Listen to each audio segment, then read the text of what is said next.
Nació en un puerto, murió en la mar y se llamaba Juan Salazar. Gente en Obra, una propuesta periodística basada en la libertad de prensa. Gente en Obra para el pueblo, reconstruyendo la esperanza de los uruguayos. Conduce Gustavo Frank. Todos los miércoles a las 19 horas. Volvía muerto Juan Salazar. Buenas tardes, ¿cómo están ustedes? Otro miércoles, hace 17 años que estamos en el aire. Fue una semana muy movida y hoy tengo el honor y el gusto de presentarles a ustedes al señor embajador de la República Bolivariana de Venezuela, el compañero Julio Chirino. Julio, ¿cómo estás? Bien, muy bien. ¿Cómo estás, hermanita, no? Movida, ¿no? Movida. Iván, buenas tardes. Buenas tardes. Bueno, te doy la palabra porque ahora...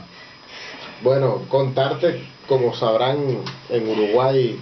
Acá vos sabés que hay muchas versiones que vienen de todos lados, vos lo sabés muy bien. Sí, muy bien. Estoy seguro que como sabrán, bueno, hemos estado en más de 100 días de una campaña violenta en Venezuela a través de la generación de violencia política que busca, bueno, cambiar el rumbo de lo que decidió el pueblo venezolano en el 2013, de que el presidente Nicolás Maduro fuera el continuador del periodo de gobierno que había ganado el comandante Chávez, y sin esperar lo que son los lapsos constitucionales en nuestro país, la oposición se lanzó por una vez más, ya podemos decir que es la quinta oportunidad, sí, y la segunda oportunidad en este periodo constitucional de buscar derrocar el gobierno del presidente Nicolás Maduro a través de la violencia política, de negarse al diálogo, entre iguales. Y en ese sentido el presidente Nicolás Maduro llamó a la convocatoria de la Asamblea Nacional Constituyente, como lo consagra nuestra Constitución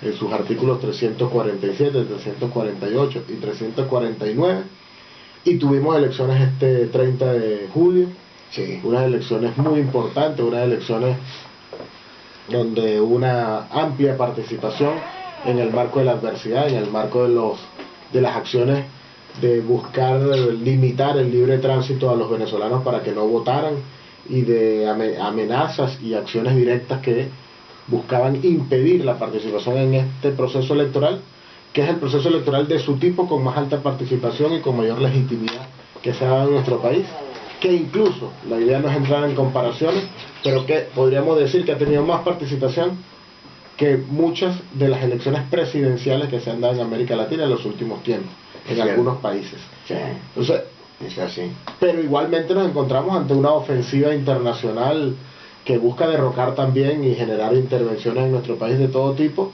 a través de los organismos internacionales, de las declaraciones por parte del gobierno de los Estados Unidos y de la constitución de sanciones unilaterales fuera de las normas jurídicas internacionales de funcionarios públicos venezolanos, de amenazar con sanciones económicas, de constituir a nuestro país como una amenaza para la seguridad de los Estados Unidos, que es el único país del mundo que en este siglo ha invadido otros países y que a la vez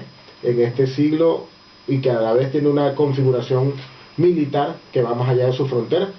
Y vemos cómo cotidianamente el jefe del Comando Sur, que es el jefe que corresponde a todos nosotros, no podemos olvidarlo, sí, desde el Centroamérica hasta Suramérica, y que cuando uno ve el logo del Comando Sur ve claramente que no está el territorio de los Estados Unidos, pero sí está nuestro territorio en común, no hay duda, y que se debe a las operaciones militares de los Estados Unidos hacia este hemisferio, que también reactivó la cuarta flota, que es la flota del Atlántico Sur. Bueno, nos preocupa muchísimo porque además de declararnos una amenaza para la seguridad, que prácticamente es declararnos la guerra, porque eso quiere decir que el presidente de los Estados Unidos puede tomar una acción unilateral contra nuestro país de carácter bélico sin necesidad de autorización del Congreso de los Estados Unidos. Por eso es la gravedad de la situación que vivimos hoy en día. no precisa el Congreso, ¿no? Hay medidas, esta medida le permite acciones de varios tipos de acciones de carácter a través de decreto, de que no necesariamente tenga que contar con el Congreso. Pero más allá de eso, nosotros sabemos que los Estados Unidos, a la hora de tomar actuaciones, y ya este gobierno lo demostró, no necesita para hacer acciones bélicas muchas autorizaciones, ni de los organismos internacionales ni de los organismos No. propios de ellos. Entonces, esa es la situación de un marcado grado de violencia política que le ha costado a los venezolanos el enlutamiento de familias, y que ha sido por la voluntad de una parte, por un lado de no dialogar y por el otro lado de llevar a Venezuela hacia la violencia política, de no reconocer la institucionalidad y de buscar la intervención externa. Fue tremendo el azote, vamos a decir, internacional, nunca visto, o sea, vos mirabas, tenían noticias de todos lados también, ¿no? O sea, te quiero decir que para el público en general es muy claro, es muy importante tu aclaración también. Bueno, yo te voy a decir cosas que han pasado Por que eso son como inéditas. Ahí está. Miren, este es el único llamado constitucional y donde se convoca al pueblo, a los 19 millones de electores inscritos en el Registro Nacional Electoral en Venezuela, que algunos gobiernos intentan de que no se dé, Sí. de que no reconocen un proceso electoral o buscan no reconocerlo, e incluso califican que esto es una acción dictatorial, cuando está en el marco constitucional, cuando es la convocatoria más democrática que tiene nuestro país, porque estás convocando al pueblo en su conjunto desde su base a que discuta y debata ampliamente los grandes trazos de la política y del Estado venezolano, donde todos podían participar, donde todos eran libremente participar y donde todos podíamos elegir de una manera directa, universal y secreta. Entonces, este mecanismo que además el presidente Nicolás Maduro lo planteó para garantizar la paz en nuestro país, para que tuviéramos el diálogo más amplio, y por eso tenemos la elección desde la base más pequeña de nuestro país territorialmente, que son un representante por cada municipio del país, Sí.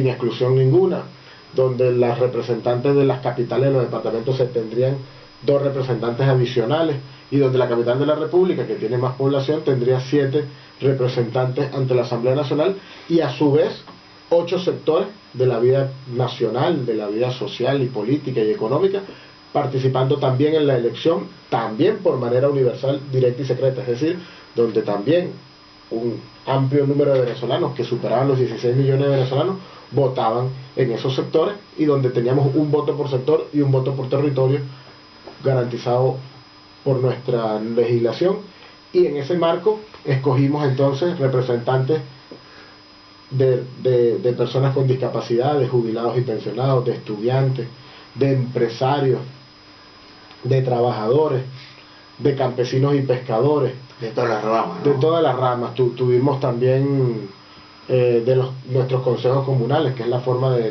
expresión de nuestra democracia participativa y protagónica más local, y en ese sentido una amplia base que da la posibilidad de un amplio debate nacional y ante las amenazas que tenemos. Una de las amenazas es el tema exterior internacional, como lo veníamos hablando ahorita. Otra de los retos que tenemos es la situación económica. El presidente ha planteado claramente que la Asamblea Nacional Constituyente debata sobre las nuevas formas y lo que podamos incorporar en el marco constitucional, de Sí. poder avanzar en abatir esa herencia de ser un país que ha vivido de la renta petrolera en sus últimos 100 años. ¿Cierto? Y así infinidad de temas sobre, bueno, el planteamiento del presidente también de que sea un mecanismo que permita consolidar y darle carácter constitucional a las distintas políticas sociales, misiones sociales en nuestro país, y basado en una visión participativa y de evolución permanente que dictó el comandante Chávez. El comandante Chávez siempre habló que los procesos constituyentes eran procesos constantes, procesos en desarrollo, procesos permanentes, así lo dijo textualmente, procesos permanentes de permanente necesidad y revisión de nuestra constitución y adaptación de nuestras normas, de nuestras leyes, de nuestros mecanismos legales que nos damos todos los venezolanos. Cuando dijiste el comandante Chávez, me estaba acordando de los círculos bolivarianos, ¿no?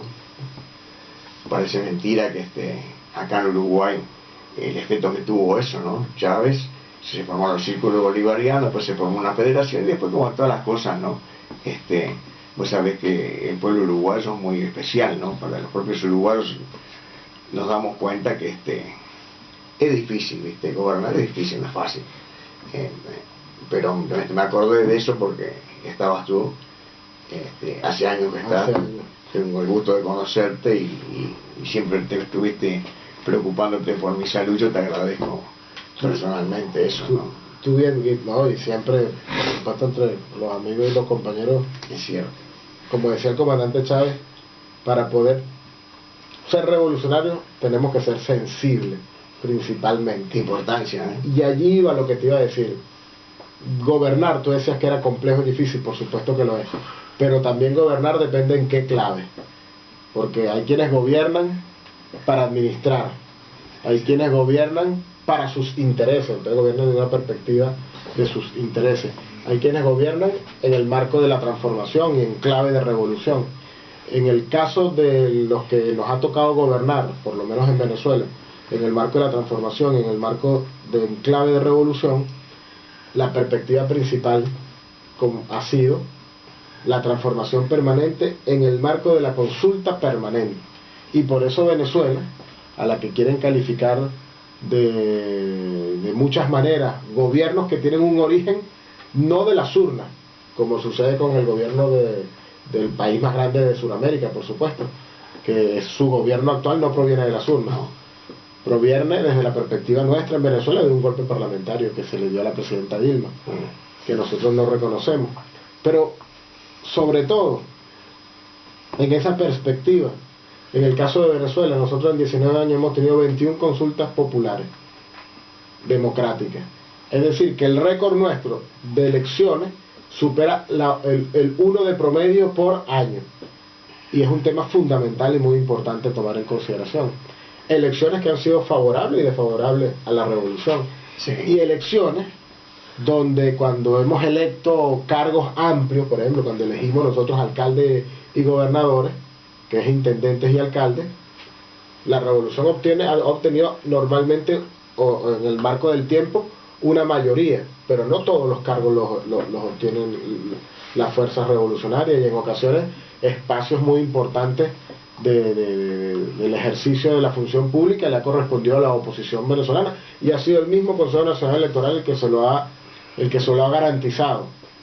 Para decirlo así, la elección que antecedió a esta, bueno, le dio a la oposición la responsabilidad política más grande que han tenido en estos 19 años, que era conducir el foro de debate principal de un país, que es la Asamblea Nacional.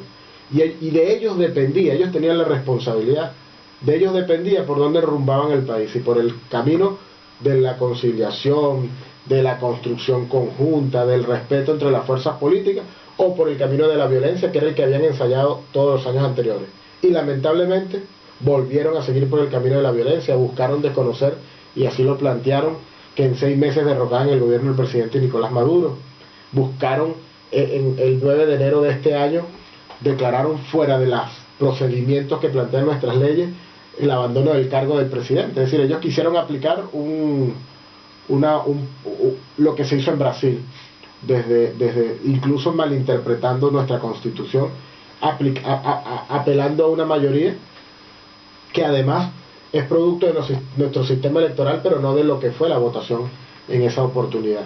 Y ahora tenemos un hecho inédito, histórico, como te decía, sí, donde más de 8 millones de venezolanos participaron en ese proceso, que le da una amplia participación, una amplia legitimidad, y como te decía, en el marco de las adversidades, en el marco de las amenazas, en el marco no solamente de que países de la región, de nuestra América y de la otra América, de la América del Norte, planteaban que iban a sancionar a Venezuela si se daba este proceso. Es decir, yo lo pondría así, lo resumiría como la paradójica democrática. El hecho principal de la democracia en Venezuela, que es la convocatoria de la Asamblea Nacional Constituyente, hay gobiernos que lo planteaban desde otra óptica y perspectiva. Por eso, bueno, vamos en este proceso de construcción, de transformación, y ha sido un resultado muy importante, que creemos que además debe tenerse una lectura adecuada en el mundo y por supuesto a nivel nacional. Y como dijo el presidente Nicolás Maduro, ¿qué fue lo primero que él dijo después de conocer estos resultados? que le hacía un llamado a la oposición, convocaba a la oposición a enrumarse dentro de las formas políticas. Sí. Y tienen una oportunidad fundamental. Estamos a 2 de agosto. En 5 días en Venezuela se inscribirían las candidaturas para las gobernaciones que vamos a elegir en diciembre dentro del marco de nuestro calendario electoral, que forma parte de nuestras leyes. Esa parte no la sabía, sí. Y ahí tiene una oportunidad la oposición. La oposición en muchas de los incluso de medirse electoralmente, de ver si ellos consideran que ellos tienen mayoría, bueno, de verlo allí. Nosotros creemos que no, que todavía las fuerzas están en el marco de la transformación y la revolución, como se demostró ahora en estas elecciones a la Asamblea Nacional Constituyente. Pero depende de ellos. La responsabilidad política de participar en el marco que determina la ley y en el marco de la democracia lo tiene la oposición venezolana. Y ellos han optado a lo largo de 19 años por la violencia. Ellos, pues, mira, son los mismos actores. Es lo mismo, los ¿verdad? que dieron el golpe de Estado. Mira, ¿quién hizo detenciones ilegales en Venezuela? ¿Quién fue la última persona que practicó detenciones ilegales en Venezuela? Lo mismo que ahora. Capriles Radosky y Leopoldo López. Claro. ¿Quién fue el último desaparecido político de Venezuela? El comandante Hugo Chávez. Y el primero del siglo XXI en América Latina. Sí. Que fue detenido ilegalmente porque era el presidente constitucional Me y acuerdo fue, perfectamente. como decimos en Venezuela, ruleteado, cambiado de zona de presidio en 47 horas. Y no se sabía dónde estaba. ¿Cuál era el clamor del pueblo? Queremos ver a Chávez, queremos saber dónde está Chávez. ¿Dónde estaba? En una isla, lo tenían en una isla Sí. en el Caribe venezolano. ¿Y quién estaba pidiéndole la renuncia? El cardenal. Que después el presidente Chávez, cuando se hizo la operación de rescate, tuvo que llevarlo a Venezuela, porque ya el avión en el que fue se le fue. Y esas son cosas que forman parte de la historia política de Venezuela. Y que es reciente, no estamos hablando de 50 años atrás, Estamos hablando de menos de 15 años. Por eso. Estamos hablando del año 2002. Pero para no irnos tan atrás, ahora vamos a ver qué han hecho esos mismos actores políticos.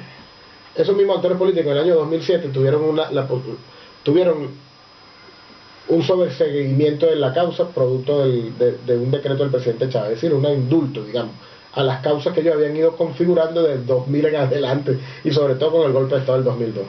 Y todos se les garantizó su participación política. ¿Y qué hicieron? Volver por el mismo camino. 2013 el presidente Nicolás Maduro es electo. ¿Qué hace la oposición venezolana? Llamar a manifestar en las calles porque tenían una disconformidad con el resultado electoral. Y no ir por las normas jurídicas, no ir por los caminos regulares. ¿Qué hizo el Consejo Nacional Electoral? Revisó todo el proceso. 4 meses duró abriendo caja por caja y recontando los votos. ¿Y qué dio? Una consistencia absoluta de los resultados de nuestro Consejo Nacional Electoral, de los resultados que emitió el Consejo Nacional Electoral. ¿Qué siguió haciendo la oposición en Venezuela? En menos de que el presidente Nicolás Maduro tuviera un año de su periodo constitucional, le plantearon un plan que se llamó La Salida. El presidente Nicolás Maduro fue electo en abril del 2013 y en enero del 2014 un señor llamado Leopoldo López, que era el que hizo detenciones ilegales en abril del 2002, se lanzó a la calle a un plan que se llamó La Salida. Él mismo le puso el nombre y él mismo declaró que él no iba a desistir de esas acciones hasta que saliera el presidente Nicolás Maduro. Y no era por formas democráticas, porque además no se habían cumplido ninguno de los lapsos constitucionales que permitiría esa posibilidad. En el caso de Venezuela, que es de los muy pocos países del mundo que tú puedes revocar un mandato dado por el pueblo de manera electoral. Hay otros países que eso no se puede revocar, tienes que esperar al periodo que finalice, y allí la acumulación de fuerza, la suma, las variables políticas, el ejercicio de la democracia. No, la oposición venezolana no ha hecho nunca eso. Ellos se van por el camino de la violencia, por el camino de la búsqueda de la intervención. Y bueno, y vuelven en el 2017 con lo mismo, con el mismo plan de derrocar el gobierno revolucionario en Venezuela. Entonces, ante esas son las amenazas que nos enfrentamos, y la realidad es que nos enfrentamos Se los puede decir que venezolanos. durante 15 años estuvieron en la misma. Han En estado, 2002, han estado durante 19 años en la misma, Claro. porque ellos se pusieron también al referéndum de la Constitución, de la Constituyente del año 99, y quemaron la Constitución que hoy nos ampara a todos los venezolanos y que ellos dicen defender. Ojalá fuera así, pero bueno, vamos a partir que sí. Ellos la quemaban como acto político en el año 99, cuando fue el referéndum de aprobación de nuestra constitución actual, que además es bueno decir que es la primera vez en la historia política de Venezuela que los venezolanos refrendamos una carta magna, porque anteriormente nunca en Venezuela se había dado una Asamblea Nacional Constituyente. Eran las cúpulas políticas que se ponían de acuerdo, y esas cúpulas determinaban el camino de la historia y lo refrendaban en una constitución. No hay nada para decir, ¿no? No, bueno, siempre hay temas de nuestra actualidad. No, pero te quiero decir que es tan evidente, me estás hablando más, yo te dije 15 años, me estás hablando más. Del 98 para... Por eso, ¿qué te parece? Para darte un dato de cómo actuó la oposición venezolana, en el año 97 se hace la nueva ley de partidos en Venezuela, que se llama de participación política.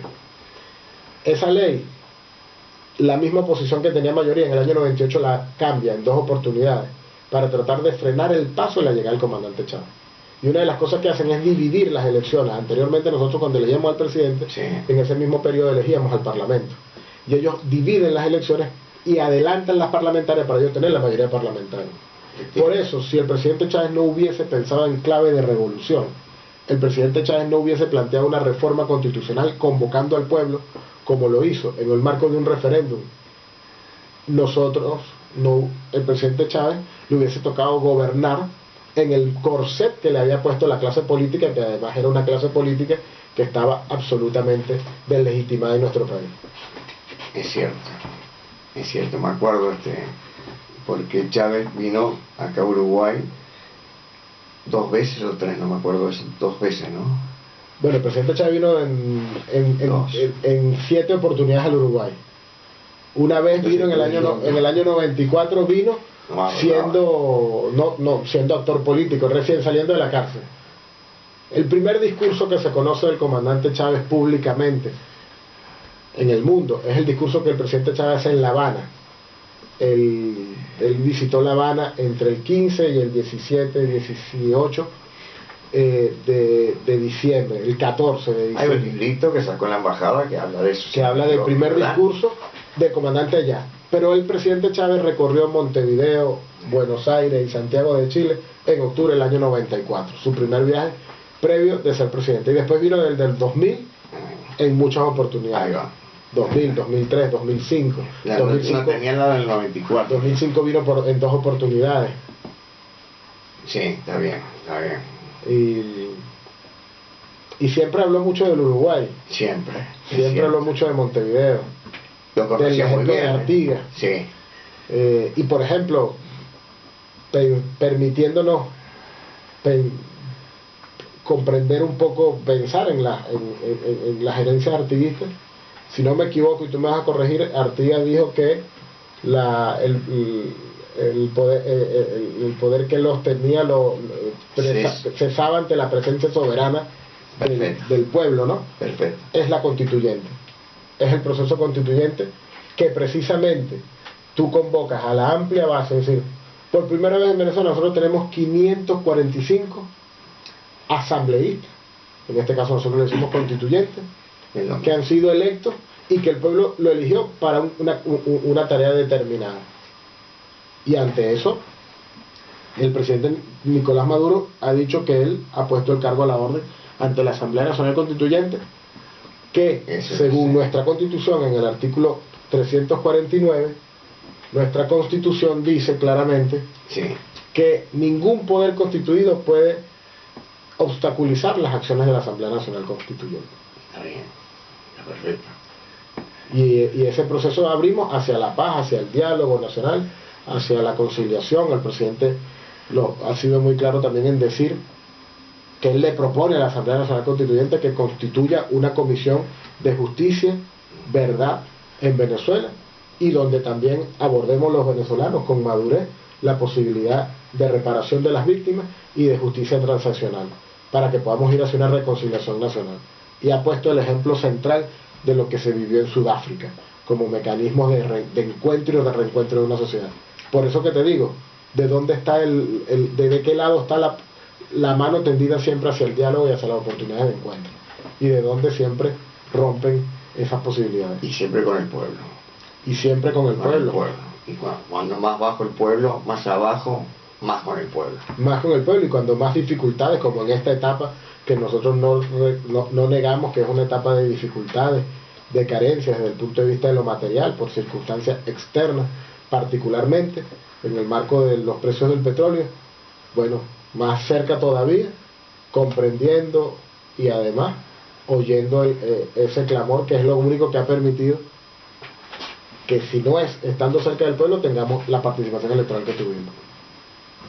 Señor embajador de la República Bolivariana de Venezuela, compañero Julio Chirino, en primer lugar quiero agradecerle la presencia suya en el programa de Gente en Obra. El segundo punto es que se acuerdan los uruguayos cuando teníamos la dictadura, cómo nos recibió el pueblo venezolano. No hay que olvidarse de eso. Pasaron muchos años, pero hay muchos, ellos saben a quién me dirijo, los que están escuchando. El pueblo venezolano siempre nos abrió las puertas y nunca se olvidó de los uruguayos.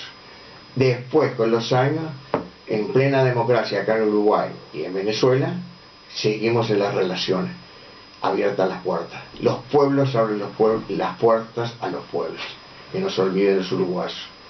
Yo te agradezco al compañero Ochoa, le mando un saludo muy especial a Pablo también, que siempre estamos en contacto con las redes, y te agradezco también las veces que visito, hago notas y trabajo para el programa Gente en Obra, muy modesto, pero ustedes siempre abrieron las puertas. Muchas gracias, Julio Chirino. No, Esta es tu casa. Muchas gracias a ustedes y al pueblo uruguayo en particular. Gracias a ti. Gracias.